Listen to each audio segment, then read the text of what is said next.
People from Central America are coming over by the masses. Just the month of May of this year, just for Texas alone, Border Patrol detained about 48,000 individuals just for Texas in 1 month. A staggering number that, according to Congressman Henry Cuellar, is coming straight from the Department of Homeland Security. If the surge began in October, like Customs and Border Protection has told us, then we calculate that around 336,000 have crossed over illegally in just our state. No doubt straining resources on the border. That puts about half our people out in the field, and it's an officer safety issue. We don't have as many agents to back the other agents up. We can't cover as much of the border as we normally would, and the cartels are taking advantage of that. Sean Moran is the vice president for the National Border Patrol Union. He tells us although the cartels aren't necessarily responsible for starting the influx, they are using it to their favor. The cartels have funneled it to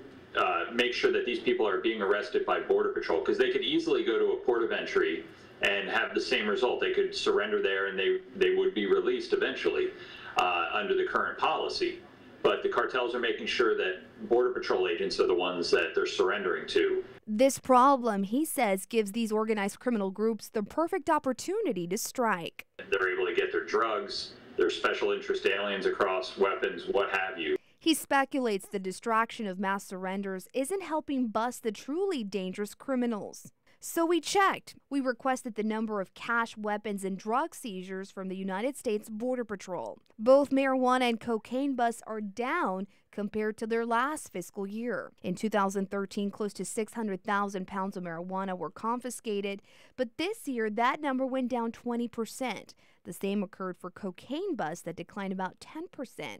Now, we cannot confirm whether cartels are profiting from this, but they sure are banking on human smuggling. If you get 48,000 times $5,000, that's the average of what a coyote charges according to Border Patrol.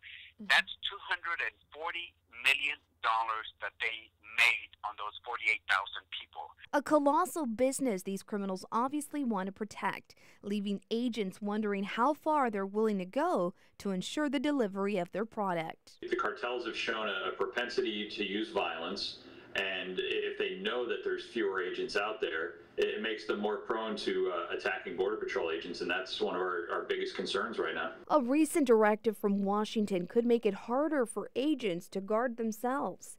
In late May, a critical report was released that limits their use of force after some questionable shootings where illegal immigrants were hurt. Congressman Cuellar disagrees. And if the life of the agent is going to be put at risk, then of course the agent has to do whatever he or she needs to do to defend themselves, and I will support the agent's right to defend themselves if that's what the facts call for. Mary Avila, Action 4 News.